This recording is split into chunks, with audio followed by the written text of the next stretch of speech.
Hello friends, विश्व के संरक्षक विष्णु विभिन्न रूपों में पृथ्वी पर अवतरित होते हैं। उनका परशुराम का अवतार किसी पत्नी से नहीं जुड़ा। राम का अवतार एक पत्नी से जुड़ा है, जबकि कृष्ण का अवतार कई पत्नियों से जुड़ा है। इस प्रकार विष्णु विभिन्न परिस्थितियों में विभिन्न तरीकों से प्रकट होते हैं। कृष्ण की 8 मुख्य पत्नियां हैं। विदर्भ की रुक्मिणी उनकी पहली पत्नी है, जो उनके साथ भागकर विवाह करना चाहती है। भालू राजा जाम्बवन की बेटी जाम्बवती उनकी दूसरी पत्नी है। कृष्ण के बल से प्रभावित होकर जाम्बवन अपनी बेटी विवाह में कृष्ण को सौंपते हैं। सत्यभामा, जो उनकी तीसरी पत्नी है, एक बहुत ही समृद्ध यादव महिला है। कृष्ण सत्यभामा के पिता के भाई के हत्यारों को पहचान लेते हैं और इसलिए वे कृष्ण से प्रभावित होकर अपनी बेटी कृष्ण को सौंपते हैं। कृष्ण की चौथी पत्नी कालिंदी है, जो यमुना देवी का दूसरा नाम है।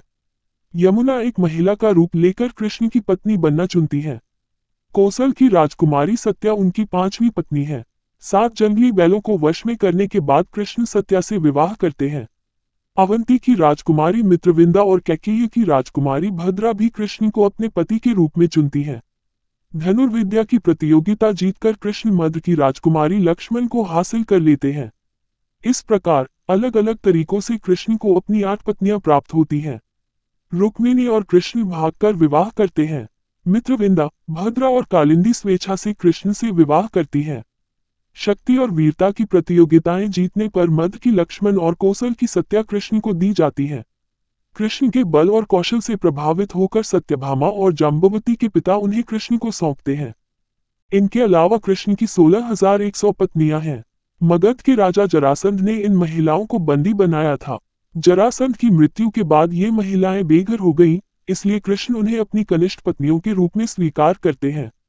सवाल यह उठता है कि कृष्ण 16,100 महिलाओं की जरूरतों को कैसे पूरा करते थे।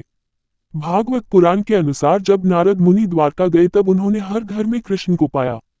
वास्तव में कृष्ण 16,108 रूप लेकर अपनी प्रत्येक पत्नी के साथ रह रहे थे। कृष्ण में वह क्षमता थी कि उनकी प्रत्येक पत्नी विशेष महसूस करे। वह अपनी प्रत्येक पत्नी को अपना पूरा ध्यान देते थे। केवल एक दिव्य व्यक्ति यह कर सकता है। इससे कृष्ण का भगवान का दर्जा और सुदृढ़ बनता है। अक्सर यह सवाल पूछा जाता है कि कृष्ण की कई पत्नियां और भगवान राम की केवल एक पत्नी क्यों है। हिंदू पुराण शास्त्र अलग स्थितियों के लिए अलग सत्य स्वीकार करता है। कृष्ण के विवाह जरासंध द्वारा मथुरा शहर नष्ट किए जाने के बाद होते हैं। मथुरा का विनाश कृष्ण को शरणार्थी बना देता है। कृष्ण गंगा के मैदानों से भारत के पश्चिमी समुद्र तक यात्रा करते हैं और रेगिस्तान के पार समुद्र के बीच द्वारका द्वीप पर शरण लेते हैं। उस संकटपूर्ण स्थिति में वह पड़ोसी राज्यों के साथ राजनीतिक संबंध स्थापित करने के लिए विवश हो जाते हैं। इन राज्यों में शामिल हैं रुक्मिणी का विदर्भ राज्य, मित्रविंदा का अवंती राज्य, भद्र का कैकेय राज्य और लक्ष्मण का मध्य राज्य। कालिंदी और सत्या गंगा के मैदानों के निवासी हैं। सत्यभामा यादव राजकुमारी हैं, जो अपने लोगों के साथ मथुरा से द्वारका में विस्थापित होती हैं। जाम्बवती स्थानीय जनजातीय समुदायों से हैं। जरासंध की मृत्यु से निराश्रय हुई 16,100 महिलाएं पड़ोस के अन्य राज्यों से हैं।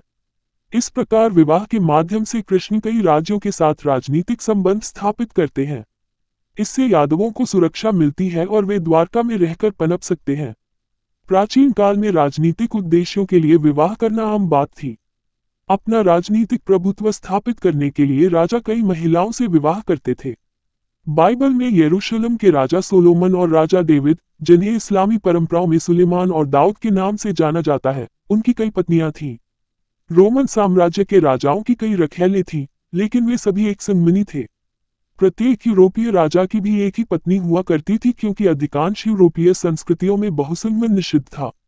राजाओं की कई रखैलें, लेकिन केवल एक पत्नी हो सकती थी। इसी कारण हमें इंग्लैंड के हेनरी 8 जैसे राजा की कहानियां सुनने को मिलती हैं। जब कैथोलिक चर्च ने उन्हें दोबारा विवाह करने की अनुमति नहीं दी, तब उन्होंने कैथोलिक चर्च को अस्वीकार कर चर्च ऑफ इंग्लैंड स्थापित किया। फिर से विवाह करने के लिए उन्होंने अपनी पत्नियों को या तो तलाक दिया या उन्हें मार डाला। इस प्रकार विवाह की कहानियां राजनीति के बारे में बहुत कुछ बताती हैं।